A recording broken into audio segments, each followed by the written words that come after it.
Welcome to Week 1's instructor video for Ling 406.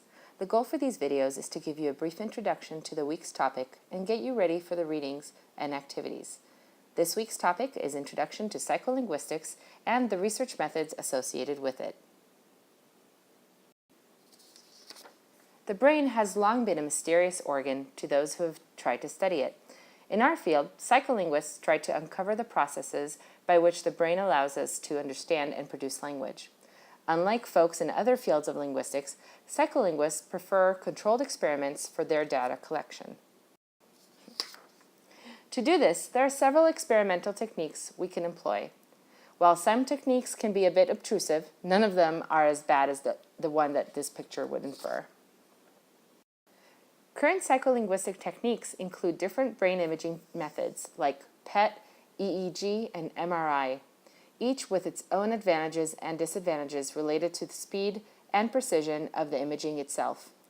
Imaging studies can pinpoint certain areas of the brain getting excited due to either exposure to language or its production. But brain imaging techniques aren't the only way to test psycholinguistic hypotheses. There are also other ways to conduct controlled psycholinguistic experiments. Some as simple as having participants create plurals for nonsensical words, like the Wug test, and others track other physiological responses to language, like eye tracking for adults and high-amplitude sucking or head turning for infants and toddlers. When it comes to language, our brain is phenomenal at providing us with the ability to process incoming language and produce speech that is comprehensible to others. This semester, we'll be looking at the different layers of processes that allow our brains to do this efficiently and at amazing speeds. Psycholinguistic research can roughly be divided into three areas: language comprehension, or how we understand what we hear or see or read; language production, how we are able to speak and sign; and language acquisition, how we learn language seemingly effortlessly. Within the field of language comprehension, there is speech perception, how we perceive different sounds; word recognition, how we're able to recognize word boundaries within the fluid speech signal; sentence processing, how we understand or process whole sentences, accounting for ambiguities and sentence-level chaos; and there's discourse, or how we understand nuances in language use that allow us to interact with one another beyond a semantic level. Within language production, there's articulation, how we move the different portions of the vocal tract to make speech sounds. There's production, how we determine what order the sounds can and cannot occur in our language. There's word production, how we combine sounds into meaningful units. Then there's sentence level production. Within the field of language acquisition, we get to see how all of these interact with the human brain and human physiology of children and adults as they learn new languages.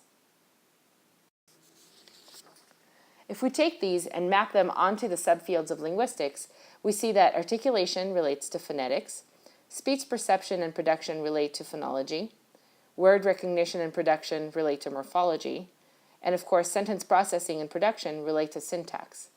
And then of course we have discourse, which relates to pragmatics. Here are just a couple of examples having to do with the comprehension and production at the sentential level, or syntax.